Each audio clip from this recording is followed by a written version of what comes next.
शांति। 12 मार्च 2024 प्रातः मुरली ओम शांति। बाप दादा मधुबन। आज बाबा ने सुनाया, मीठे बच्चे डेड साइलेंस में जाने का अभ्यास करो। बुद्धि बाप की तरफ रहे तो बाप भी तुम्हें अशरीरी बनने के लिए सकाश देंगे।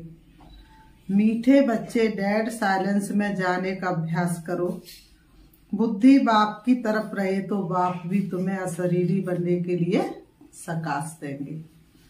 आज की मुरली से बाबा ने प्रश्न किया, तुम बच्चों को जब ज्ञान का तीसरा नेत्र मिलता है तो कौन सा साक्षात्कार हो जाता है?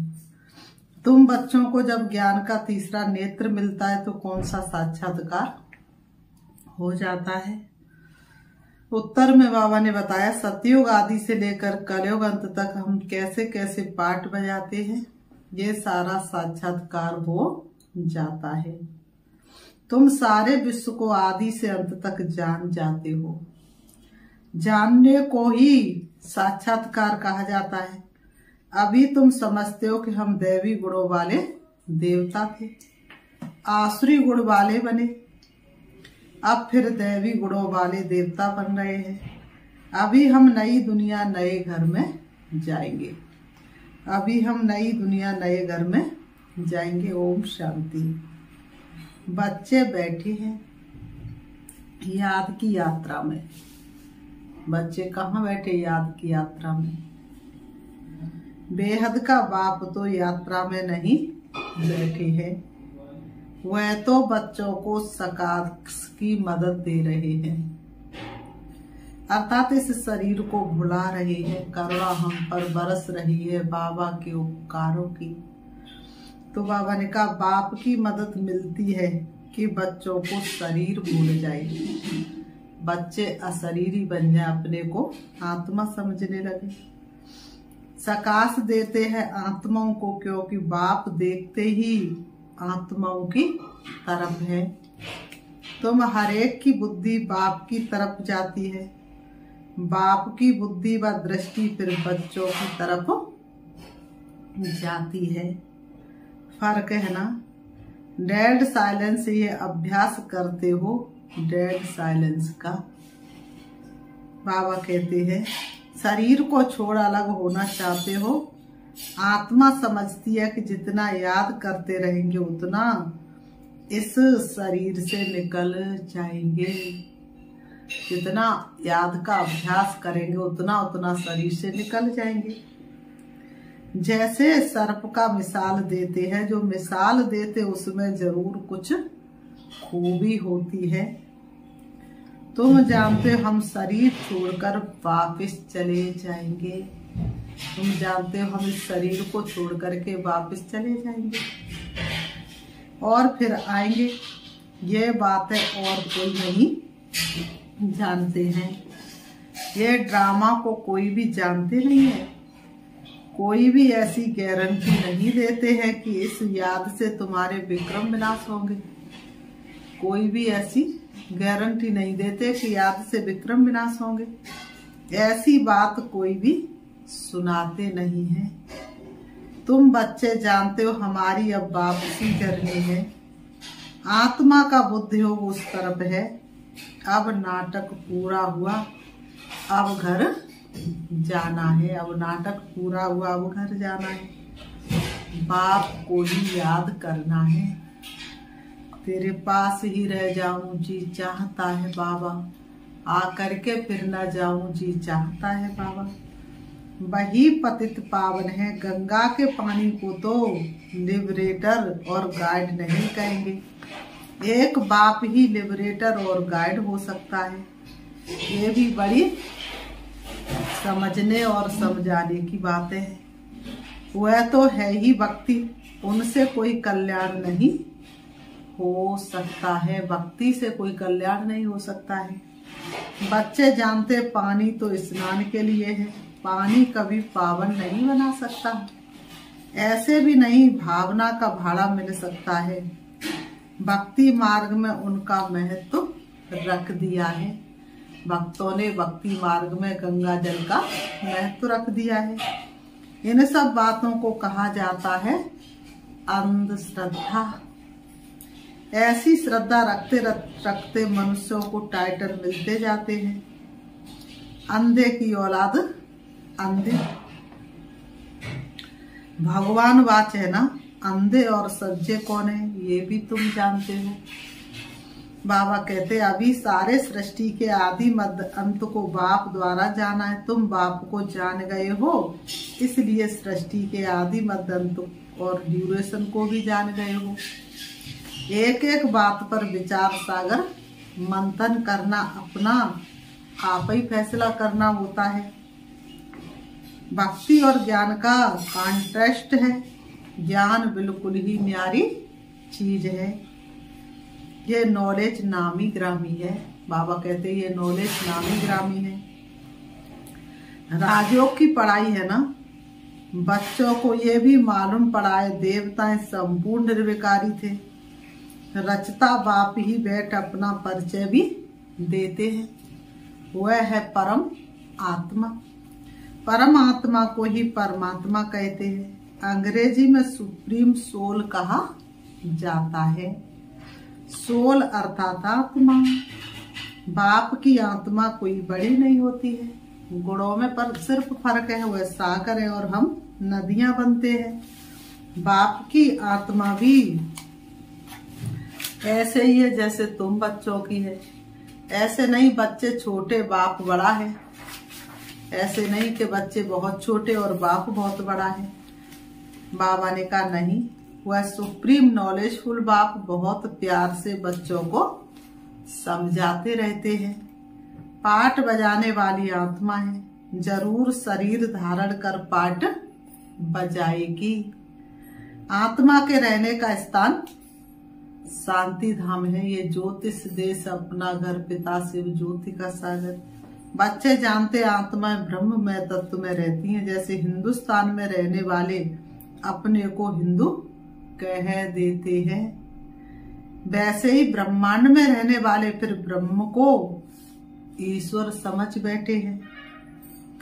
ड्रामा में गिरने का उपाय भी, बाबा कहते ड्रामा में गिरने का उपाय भी नूदा हुआ है। वापस तो जा ही नहीं सकते, बल कोई कितनी भी मेहनत करे। नाटक जब पूरा होता है तो सभी एक्टर्स आकर इकट्ठे होते हैं। क्रिएटर मुख्य एक्टर भी खड़े हो जाते हैं। बच्चे जानते हैं अब ये नाटक पूरा होता है। बाबा ने कहा ये बातें कोई भी साधु संत आदि नहीं जान सकते। आत्मा की ये नॉलेज कोई को नहीं है। परमात्मा बाप यहाँ एक बार आते हैं और सबको तो यहाँ पाठ बजाना ही है। वृद्धि होती रहती है ना। आत्मा सब कहाँ से आई? अगर कोई वापस चाहता हो फिर तो वह रस्म पड़ जाए। अगर परमधाम कोई वापस चाहता हो तो रस्म पड़ जाए। फिर तो क्या हो, परेशानी हो, परमधाम जा करके बैठ जाए। सुसाइड करे, परमधाम में जा करके बैठ जाए।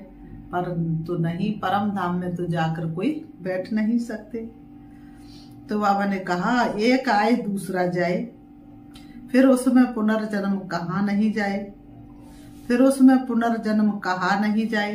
पुनर्जन्म तो शुरू से ही चला आता है। पहले नंबर में है ये लक्ष्मी नारायण। बाप ने समझाया है पुनर्जन्म लेते लेते पिछाड़ी में जब आते जाते हैं तो फिर पहले नंबर में जाना पड़ता है। इसमें संशय की तो कोई बात हो नहीं सकती। आत्माओं का बाप खुदा आकर समझाते हैं। क्या समझाते हैं? अपना भी परिचय देते हैं। आगे पता था क्या कि परमात्मा क्या चीज है? सिर्फ शिव के मंदिर में जाते थे। यहाँ तो ढेर के ढेर मंदिर हैं। सतयुग में मंदिर पूजा आदि होती नहीं। वहां तुम पूज्य देवी देवता बनते हो। बाबा ने कहा फिर आधा कल्प के बाद पुजारी बनते हो तो उनको फिर देवी देवता नहीं कहेंगे। पुजारी बन गए तो देवी देवता नहीं कहेंगे। फिर बाप आकर पूज्य बनाते। और कोई देश में ये गायन नहीं है। राम राज रावण राज अभी तुम समझ गए हो राम राज्य का ड्यूरेशन कितना है, सिद्ध करना चाहिए। ये नाटक है, इनको समझना है। ऊंचे से ऊंचे बाप है, वह भी नॉलेजफुल है। ऊंचे से ऊंचे शिव बाबा, वह भी नॉलेजफुल है। हम उनके द्वारा ऊंचे से ऊंच बनते हैं, ऊंच से ऊंच पद मिलता है। बाप हमको पढ़ाते हैं देवी गुण भी धारण करने हैं। बच्चे वर्णन करते आप ऐसे हैं, हम ऐसे हैं। इस समय तुम जानते हो हमको इन जैसा संपूर्ण निर्विकारी बनना है। बाप को याद करने के सिवाय और कोई उपाय नहीं है। अगर कोई जानता हो तो बताए। तो बाबा कह रहे बाप को याद करने के सिवाय और तो कोई उपाय है नहीं है पावन बनने का। कोई अगर जानता हो पावन बनने का उपाय तो बाबा कैसे बताए। ऐसे थोड़े ही कहेंगे कि ब्रह्म व तत्व निर्विकारी नहीं, आत्मा ही निर्विकारी बनती है। ब्रह्म व तत्व को आत्मा नहीं कहा जाता है, वह तो रहने का स्थान है। बच्चों को समझाया जाता है आत्मा में ही बुद्धि है। वह जब तमो प्रधान बन जाती तो बेसमझ बन जाती है। समझदार और बेसमझ है ना, तुम्हारी बुद्धि कितनी स्वच्छ बनती है।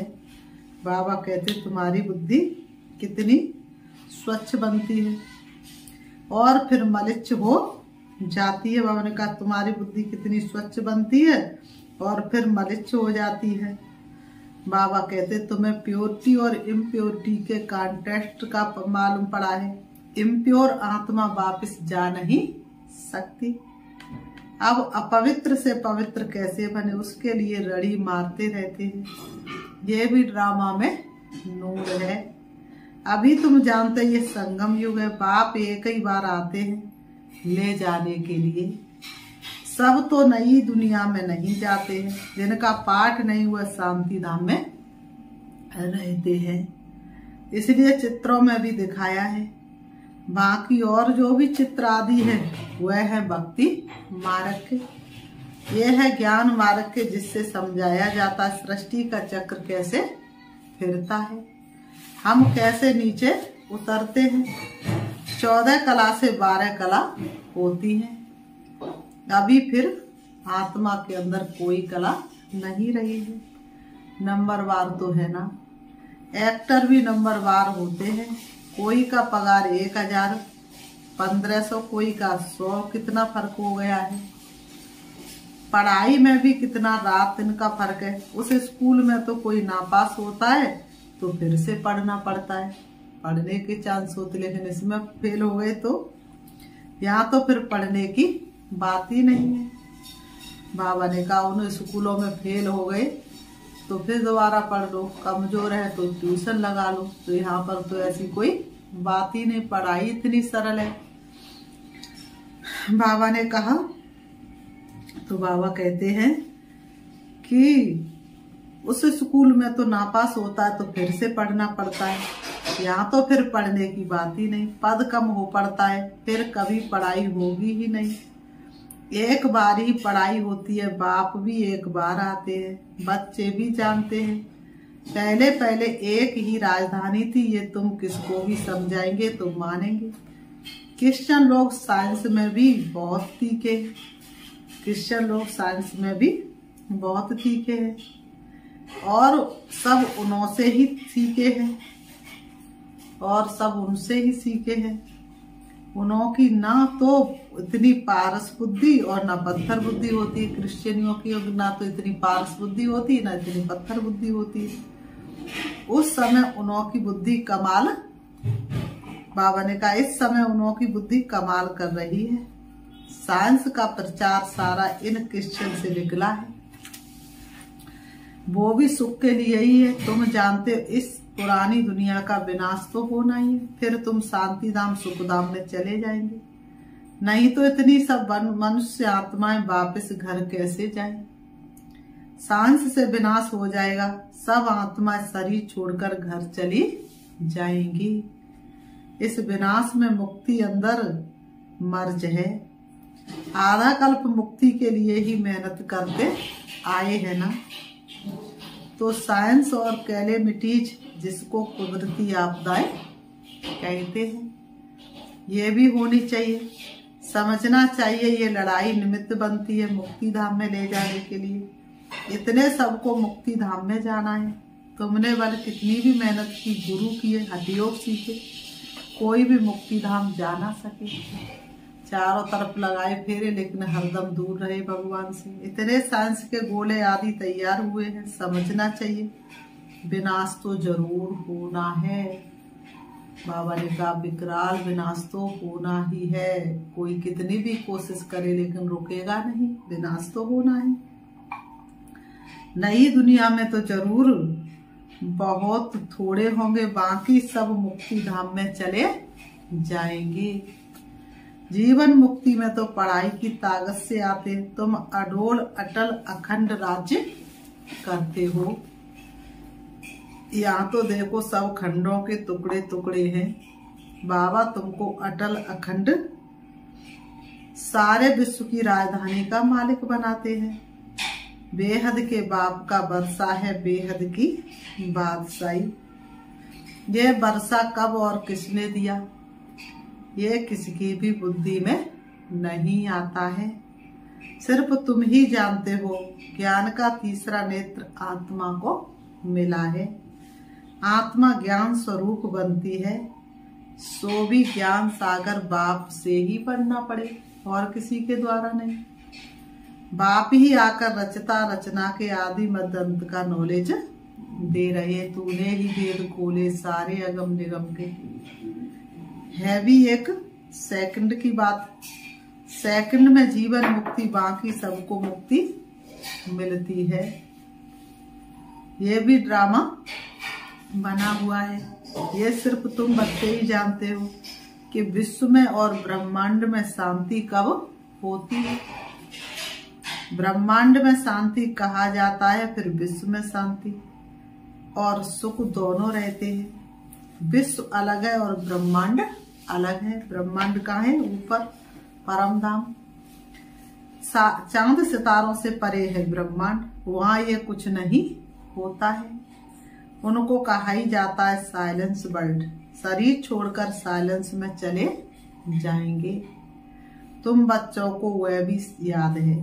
तुम इस समय वहां जाने की तैयारी कर रहे हो और कोई भी जानते नहीं। तुमको तैयारी कराई जाती है, बाकी ये लड़ाई तो कल्याणकारी है। सबका हिसाब किताब चुकतू होता है। सबका हिसाब किताब चुकतू होना ही है। सब पवित्र बन जाएंगे। योग अग्नि है ना, अग्नि से हर चीज पवित्र होती है। जैसे बाप ड्रामा के आदि मध्य अंत को जानते हैं, वैसे तुम एक्टर्स को भी ड्रामा के आदि मध्य अंत को जानना है। बाबा ने कहा जैसे बाप आदि मध्य अंत को जानते हैं, वैसे तुम एक्टर्सों को भी क्या करना है? आदि मध्य अंत को जानना है। बाबा ने कहा जानने को ही साक्षात्कार कहा जाता है। इसी को दिव्य दृष्टि कहा जाता है।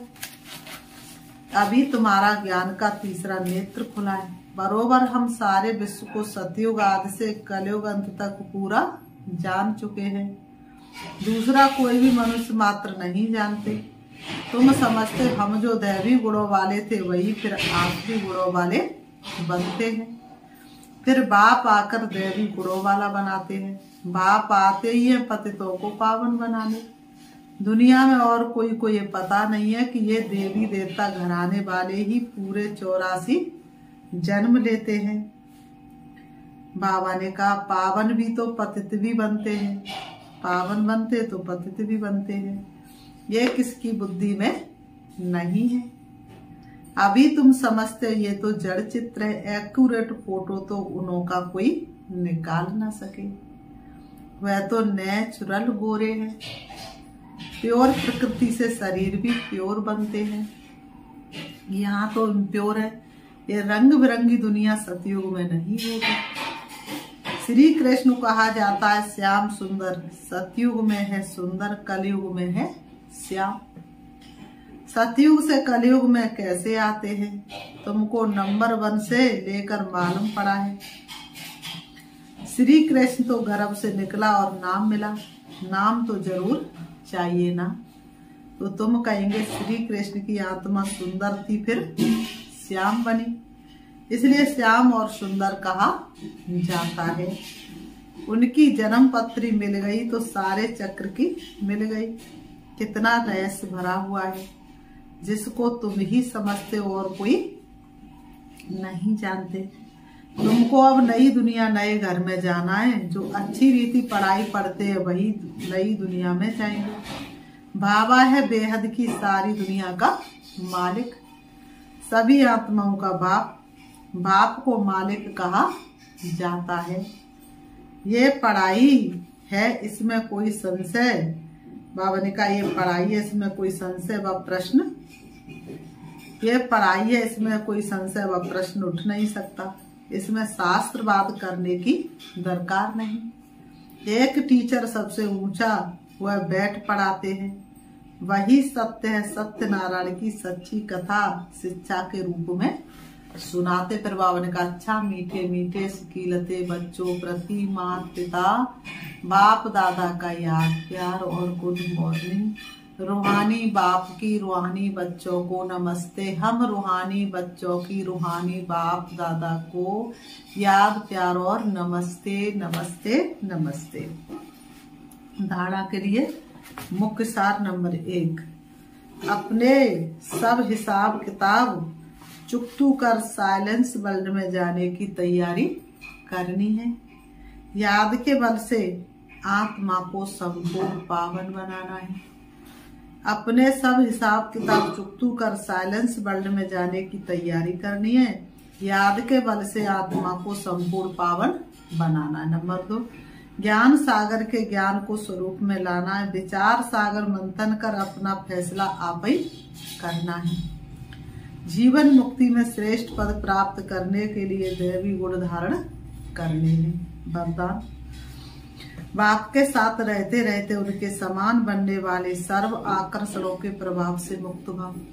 बाप के साथ रहते रहते उनके समान बनने वाले सर्व आकर्षणों के प्रभाव से मुक्त भव। स्पष्टीकरण, जहाँ बाप की याद है अर्थात बाप का साथ है, वहाँ बॉडी कॉन्सेंस की उत्पत्ति हो नहीं सकती। बाप के साथ व पास रहने वाले दुनिया के विकारी वाइब्रेशन अथवा आकर्षण के प्रभाव से दूर हो जाते हैं। ऐसे साथ रहने वाले साथ रहते रहते बाप समान बन जाते हैं। जैसे बाप ऊंचे से ऊंचा है, ऐसे बच्चों की स्थिति भी ऊंची बन जाती है। नीचे की कोई भी बातें उन पर अपना प्रभाव डाल नहीं सकती। से लोगन, मन और बुद्धि कंट्रोल में हो तो अशरीरी बनना सहज हो जाएगा। मन और बुद्धि कंट्रोल में हो तो अशरीरी बनना सहज हो जाएगा। अच्छा, ओम शांति। अभी हम प्यारे बाबा को याद करते हैं। देखेंगे मैं आत्मा हूँ, ऊंचे परम धाम की रहवासी हूँ, सृष्टि रंगमंच पर पाठ बजा रही हूँ। पाठ बजाते बजाते मैं आत्मा पतित कलाहीन हो गई। धीरे धीरे मैं संपूर्ण पतित बन गई। बाबा ने आकर के मुझे पावन बनने का ज्ञान दिया। अब मैं आत्मा चली जा रही हूँ सृष्टि रंगमंच से दूर, सूरज चांद सितारों से पार। पहुंच जाती हूँ हल्के सुनहरे लाल रंग के आसमान में, जहाँ चमकता हुआ दिव्य सितारा है, वही मेरा शिव बाबा है। मैं आत्मा अपने शिव बाबा के सामने हूँ। शिव बाबा की रंग बिरंगी किरणें मुझ में समा रही हैं और मैं धीरे धीरे बाप